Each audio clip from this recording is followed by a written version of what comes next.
What happens when a beloved comedian sits down for what should be a friendly morning chat and instead finds himself under attack from a host who simply cannot handle the truth? In just 33 seconds, one comment would shatter the fake smiles and polite laughter, exposing a morning show host for who she really was, and it would all end with a guest doing something no one had ever dared to do before: walking off the set while the cameras were still rolling. This is the story of the most uncomfortable television moment ever broadcast on morning television, and it started like any other interview. Ricky Gervais walked onto the set of the Lorraine Kelly morning show with his trademark grin, waving to the studio audience, who erupted in applause. He'd been on countless talk shows before. He knew the game: light banter, a few laughs, promote whatever project he was working on, and everyone goes home happy. But within minutes, it became clear that Lorraine had a different plan entirely. "Ricky, welcome, welcome," Lorraine said, her smile tight as she gestured to the sofa across from her. "So lovely to have you here. Finally." That word, finally, hung in the air with a strange weight. "Happy to be here," Ricky replied, settling into his seat, still relaxed, still unaware of what was coming. Beside Lorraine sat two other panelists. On her left was Marcus, a lifestyle columnist who'd made a career out of hot takes on celebrity culture. On her right was Jennifer, a television personality known for stirring the pot on every panel she'd ever joined. Both were watching Ricky with expressions that seemed just a little too eager. "So, Ricky," Lorraine began, leaning forward with that practiced television intimacy that never quite reaches the eyes, "you've built quite the career on being, shall we say, provocative." Ricky chuckled. "I'd say I've built a career on being honest. There's a difference." "Is there, though?" Jennifer cut in, her voice sharp. "Because some people might say that what you call honesty is just an excuse to be cruel." The audience went quiet. This wasn't the playful teasing that usually colored morning show interviews. This was something else. Ricky's smile faded slightly, but he kept his composure. "I think comedy is about finding truth in uncomfortable places. If that makes some people uncomfortable, well, maybe that's the point."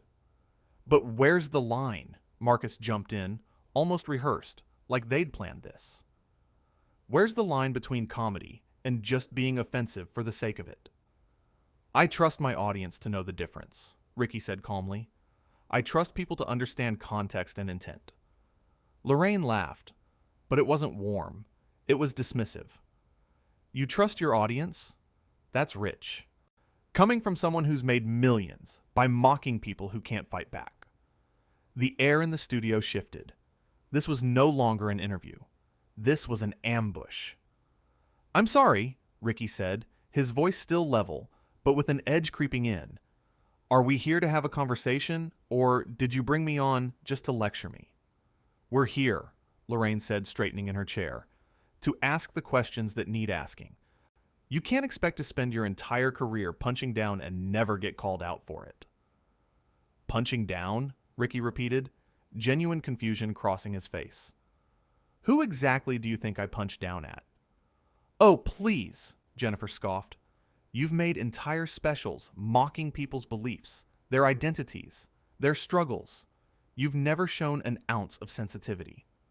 "Comedy isn't meant to be sensitive," Ricky countered. "Comedy is meant to make people think, to challenge ideas, to question things we take for granted." "Easy to say when you're a straight white man who's never faced real consequences for anything," Marcus said, and the audience murmured. Ricky went very still. "You don't know anything about me." "We know enough," Lorraine said, and there was something almost victorious in her tone, like she'd been waiting for this, planning for this. "We know that you've built an empire on saying whatever you want, while the rest of us have to watch our every word." "The rest of us?" Ricky said slowly. "You're a television host with your own show. You have a platform that reaches millions. Don't sit there and pretend you're some powerless victim." Lorraine's face flushed. "I've earned my platform through years of hard work and actually caring about people. What have you done except tear others down?" I've made people laugh, Ricky said simply. I've made people think. I've never claimed to be perfect, but I've also never pretended to be something I'm not. And what's that supposed to mean? Jennifer demanded. It means, Ricky said, his patience clearly wearing thin, that I don't sit on television pretending to be everyone's friend while setting up guests for public humiliation. The studio went dead silent. Lorraine's smile vanished completely. Excuse me? You heard me, Ricky said, his voice quiet but clear. This entire interview has been a setup. You didn't bring me here to have a conversation. You brought me here to grandstand, to make yourself look righteous by attacking someone you've decided is an acceptable target. How dare you, Lorraine hissed. I have built this show on respect and genuine connection with my guests. Really? Ricky leaned back, folding his arms. Because from where I'm sitting, it looks like you've built this show on fake smiles and shallow conversations. And the one time you try to do something with substance, this is what you come up with? A coordinated attack? Marcus shifted uncomfortably. Now hang on. We're just asking legitimate questions. No, you're not, Ricky said, turning to him. You're repeating talking points. There's a difference between asking questions and launching an inquisition. Oh, so now we can't even question you? Jennifer's voice dripped with sarcasm. The great Ricky Gervais is above criticism? Question me all you want, Ricky shot back. But don't pretend this is journalism. Don't pretend this is some brave act of holding power to account. You're three people on a morning chat show trying to score points by ganging up on a guest. Lorraine stood up abruptly, her face now bright red. I think we need to take a break. No, Ricky said firmly, also standing. I don't think we do. I think we need to acknowledge what's really happening here. And what's that? Lorraine demanded, her voice rising. You're angry, Ricky said, his voice suddenly calm again, which somehow made it more devastating. You're angry because comedy evolves and audiences change, and maybe, just maybe, the kind of safe, sanitized content you've built your career on isn't what people want anymore. So instead of adapting, instead of actually taking risks, you bring on people like me and try to tear us down to make yourself feel relevant. The audience was completely silent now, watching this unfold like a car crash they couldn't look away from. You have no idea what you're talking about, Lorraine said, but her voice shook slightly. Don't I? Ricky asked. Because it seems to me like someone who was actually confident in their work wouldn't need to ambush guests. Someone who was actually secure wouldn't need two other people flanking them for backup. This is unbelievable, Jennifer muttered, but she didn't look at Ricky. She looked at Lorraine, as if waiting for instruction. You know what I find fascinating? Ricky continued, and there was something almost sad in his voice now. I came here today ready to have a laugh, to chat about my work, to give your audience a good time. Instead, you turned it into this. Why? What did you possibly hope to achieve? We hoped, Lorraine said, trying to regain her composure, to have an honest conversation about the impact of your work. Honest? Ricky laughed, but there was no humor in it. There's nothing honest about this. You didn't want a conversation. You wanted a confession. You wanted me to sit here and apologize for having a point of view, for making comedy that doesn't fit into your narrow definition of acceptable. It's not about narrow definitions, Marcus tried to interject. It's about responsibility. Responsibility to who? Ricky asked. To you? To people who've already decided they don't like what I do? I'm responsible to my audience, the people who choose to watch my work. And you know what? They seem pretty happy with it. Lorraine stepped closer, her voice dropping to something more menacing. Your audience doesn't represent everyone. There are millions of people who find your work harmful, hateful even. Then they don't have to watch it, Ricky said simply. That's the beautiful thing about choice.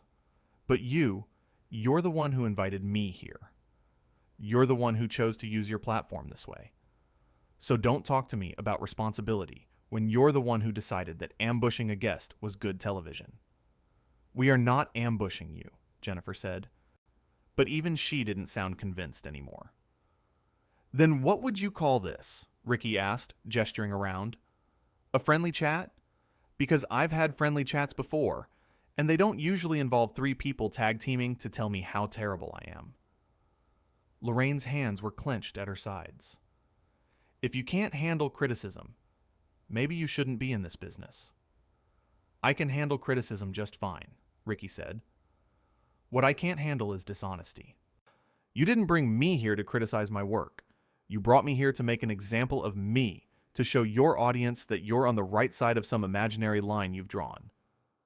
There's nothing imaginary about the harm your words cause, Lorraine shot back. Words, Ricky said softly. We're talking about words, jokes, comedy, and you're acting like I've committed some crime. Words matter, Marcus said quietly. They do, Ricky agreed, turning to him. Which is why I choose mine carefully. Every joke I write, every bit I perform, I think about it. I craft it. I consider the audience and the context and the intent. What I don't do is apologize for the fact that not everyone will like it. But that's the problem, isn't it? Lorraine interjected, leaning forward with renewed energy. You don't care who you hurt as long as you get your laugh. That's not what I said, Ricky countered, his voice still measured. Not caring if everyone likes it is different from not caring who it hurts. I care deeply about the intent behind my work. Intent doesn't erase impact, Jennifer added, her voice taking on a lecturing tone.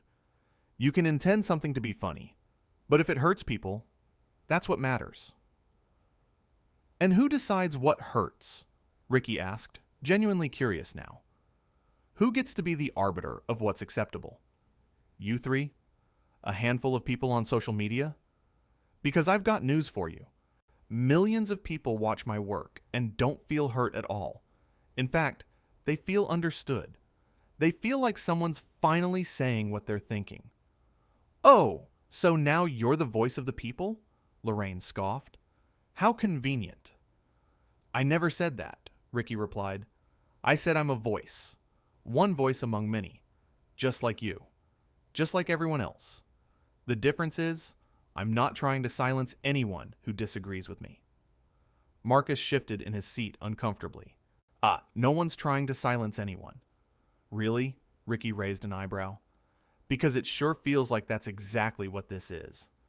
You don't like what I say, so you bring me on here to publicly shame me into changing. We're holding you accountable, Lorraine said firmly. No, Ricky said, shaking his head slowly. Accountability would be engaging with my actual work, discussing specific examples, having a nuanced conversation about comedy and boundaries. This is just a witch hunt dressed up as journalism. How dare you compare this to a witch hunt, Jennifer said, her voice rising with indignation. We're asking legitimate questions about your pattern of behavior. My pattern of behavior? Ricky repeated. You mean making people laugh? Creating content that millions enjoy? Having a successful career doing exactly what I set out to do? Your pattern of crossing lines, Lorraine clarified, her eyes narrowing. Of pushing boundaries, just for the sake of it. Pushing boundaries is what artists do, Ricky said, his voice growing more passionate. It's what comedians have always done. We test the limits. We make people uncomfortable. We force conversations that polite society would rather avoid. That's the job. The job is to make people laugh, Marcus said quietly. Not to hurt them. And I do make people laugh, Ricky insisted. Millions of people. Every single day. Just because you personally don't find it funny doesn't make it invalid. That's not good enough, Lorraine said, her voice hard. For you, maybe, Ricky replied. But I don't answer to you. I don't owe you an explanation, or a justification, or an apology. Lorraine stood up from her chair, her whole body tense. You owe it to every person you've hurt with your careless words. Every person who's felt diminished, attacked, marginalized by your so-called comedy. Name one, Ricky said calmly, also standing now. Go on. Name one person I've actually hurt Give me a specific example instead of these vague accusations. It's not about specific people, Jennifer cut in, standing as well now, the whole panel on their feet. It's about the culture you create, the permission you give others to be cruel. The permission I give? Ricky laughed, but there was no humor in it. I'm a comedian. I tell jokes. I'm not responsible for how other people behave. That's on them. You have influence, Marcus said, still seated but looking increasingly uncomfortable. Whether you like it or not, people listen to you. They follow your lead. Then maybe, Ricky said, his voice taking on an edge. Those people should think for themselves instead of needing someone to tell them what to think. Which, ironically, is exactly what you're all trying to do right now. Lorraine's face was flushed with anger. We're trying to make you see reason. We're trying to help you understand the damage you cause. By ganging up on me on live television, Ricky asked? By setting me up to fail? By deciding before I even walked in here that I was the villain and you were the heroes? That's not help, Lorraine. That's ego. Don't you dare, Lorraine hissed, pointing a finger at him. Don't you dare turn this around on me. I've spent my entire career being kind, being considerate, being respectful. Have you? Ricky asked quietly. Because right now, you're being none of those things. Right now, you're being cruel. You're being a bully. And you're doing it while convincing yourself it's for the greater good. The audience gasped. Some people shifted uncomfortably in their seats. The energy in the room had gone from tense to explosive. I am not a bully, Lorraine said, her voice shaking with rage. I am standing up for what's right. No, Ricky said, his voice deadly calm. You're standing up for your version of what's right, and you're so convinced of your own moral superiority that you can't even see how hypocritical you're being. Jennifer stepped forward. Maybe you should just apologize, and we can all move on. Ricky turned to her slowly. Apologize for what? For having a different perspective? For making comedy you don't personally approve of?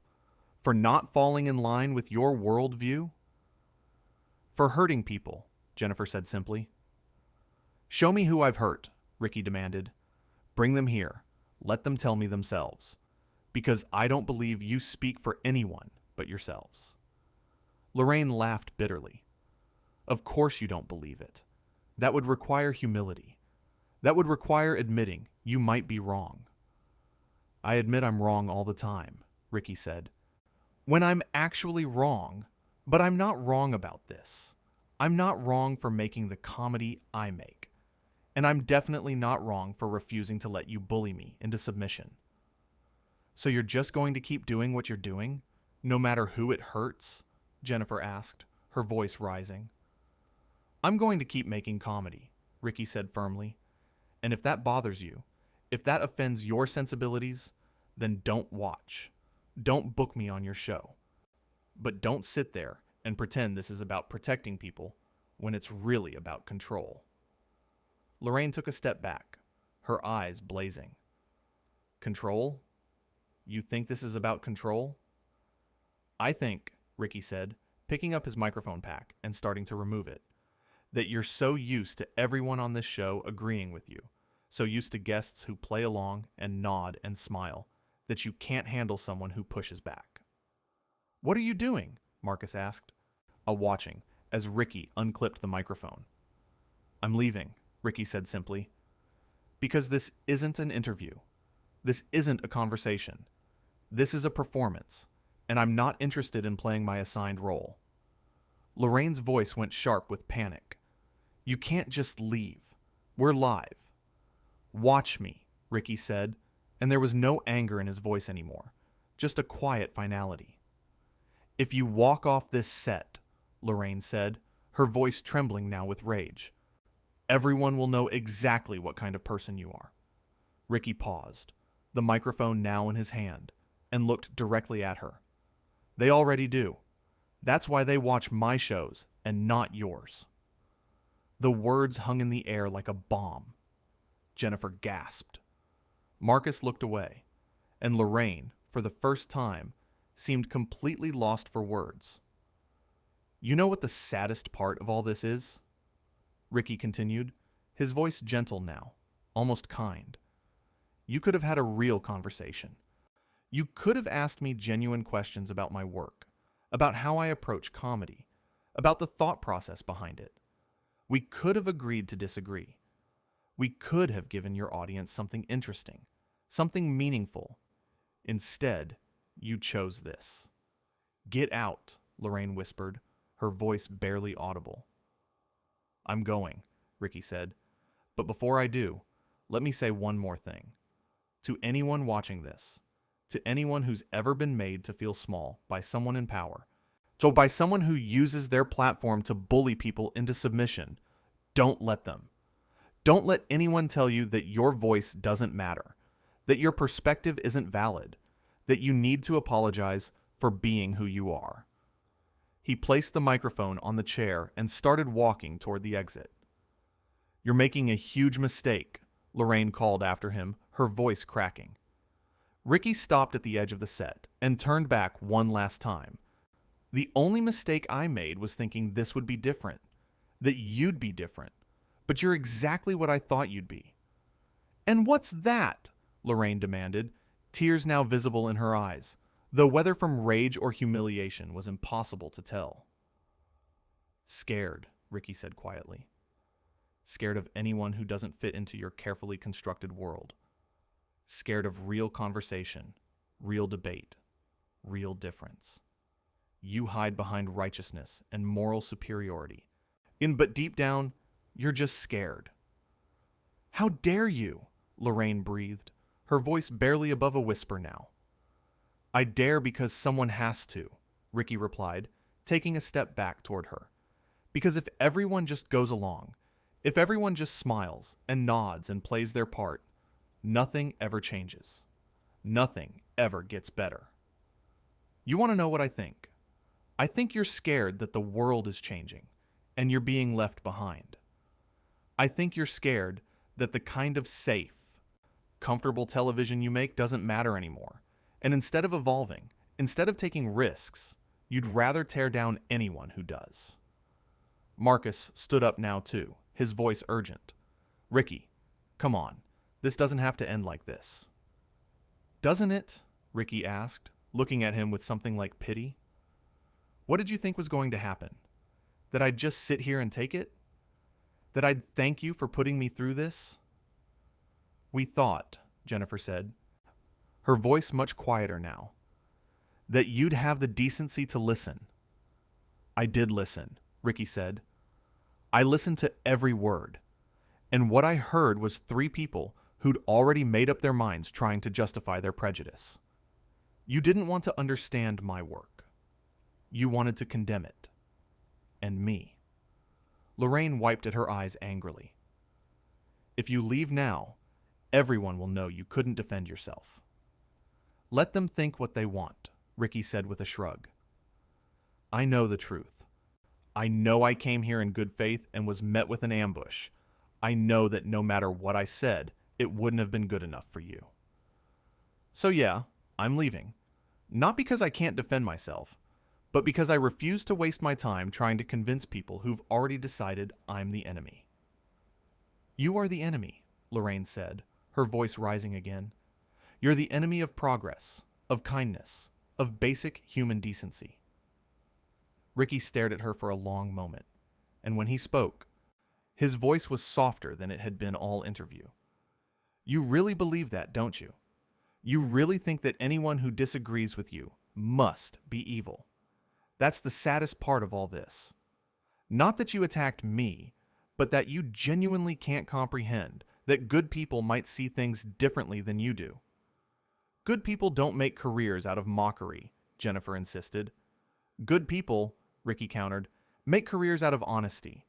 And honestly, Lorraine, this show, but this panel, this whole setup, it's not about making the world better. It's about making you feel better. It's about convincing yourself that you're one of the good ones by publicly punishing someone you've decided is one of the bad ones. But here's the thing. You don't seem to understand. The world isn't divided into good people and bad people. It's full of complicated, flawed human beings trying their best. And sometimes their best doesn't look like what you think it should. And that doesn't make them your enemy. It just makes them different. I dare because someone has to, Ricky replied. Because if everyone just goes along, if everyone just smiles and nods and plays their part, nothing ever changes. Nothing ever gets better. With that, he walked off the set, his footsteps echoing in the stunned silence of the studio. For a long moment, nobody moved. Lorraine stood frozen, her face a mixture of shock and fury. Jennifer and Marcus exchanged uncomfortable glances, neither seeming to know what to say or do. The audience sat in complete silence, processing what they'd just witnessed. Finally, Lorraine turned back to the camera, her professional mask trying desperately to slip back into place, but the cracks were too visible now. "Well," she said, her voice shaking, "I think that speaks for itself, doesn't it?" But even as she said it, even as she tried to reclaim some sense of control, everyone watching knew the truth. They'd seen behind the curtain. They'd watched the mask slip. And they'd seen a man refuse to play, along with a game rigged against him. Marcus cleared his throat. "Perhaps we should, move on to the next segment?" "Yes," Lorraine said quickly, too quickly. "Yes, let's do that." But as they cut to commercial, as the cameras stopped rolling, and the studio lights dimmed slightly, everyone on that set knew that something had fundamentally shifted. The illusion had been shattered. Jennifer leaned over to Lorraine. That was intense." Lorraine didn't respond. She was staring at the empty chair where Ricky had been sitting, her jaw clenched tight. "Maybe," Marcus ventured carefully, "maybe we came on a bit strong." "Don't," Lorraine snapped. "Just don't." But the damage was done. In those few minutes, in that heated exchange, the carefully crafted image that Lorraine had spent years building had cracked wide open. The warm, friendly host who everyone trusted had been revealed as something else entirely. Someone who couldn't handle disagreement. Someone who used her platform to attack rather than engage. And Ricky Gervais, the guest who was supposed to be put in his place, had walked away with his dignity intact, having exposed the whole charade for what it was. The makeup artist approached Lorraine during the break. "Are you okay? Do you need anything?" "I'm fine," Lorraine said tersely, but her hands were shaking as she reached for her water glass. Jennifer tried again.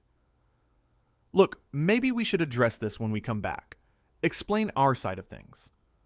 "There's nothing to explain," Lorraine said, her voice hard. "He showed exactly who he is." "Did he, though?" Marcus asked quietly. And when Lorraine shot him a sharp look, then he quickly added, "I'm just saying, from the audience's perspective, it might not have looked the way we intended." "I don't care how it looked," Lorraine insisted, but the tremor in her voice suggested otherwise. The floor director called out, "2 minutes to live." Lorraine took a deep breath, trying to center herself, trying to find that composed, professional demeanor that had served her so well for so long. But something had changed. 30 seconds, the floor director announced. Jennifer touched Lorraine's arm gently. "We've got this. We'll move on, and everyone will forget about it." But even as she said it, both women knew it wasn't true. 10 seconds, the floor director counted down. Lorraine straightened her shoulders, lifted her chin, and prepared to face the cameras again. The countdown finished, the red light came on, and Lorraine Kelly looked into the camera. "Welcome back," she said, her voice steady now. "Now, coming up next, we have a wonderful segment about summer gardening tips." But as she spoke, she could feel the weight of what had just happened settling over the studio. She'd set out to expose someone, to bring them down. Instead, she'd been the one exposed. And somewhere, walking out of the building, Ricky Gervais had done something few people ever have the courage to do. He'd said no. He'd refused to play along. The interview that was supposed to destroy him had instead revealed the truth, and everyone had watched it happen, live, because Ricky Gervais had finished it, not with anger or aggression, but with simple, devastating honesty. And in 33 seconds of television, everything had changed.